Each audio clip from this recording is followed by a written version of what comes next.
আমাদের সিলেবাস হবে ইসলাম, আমাদের শিক্ষা হবে কোরআন।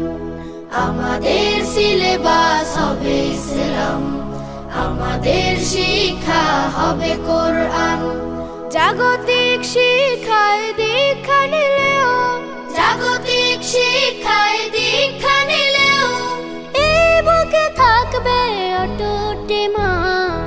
আমাদের সিলেবাস হবে ইসলাম, আমাদের শিক্ষা হবে কোরআন। আমাদের সিলেবাস হবে ইসলাম, আমাদের শিক্ষা হবে কোরআন।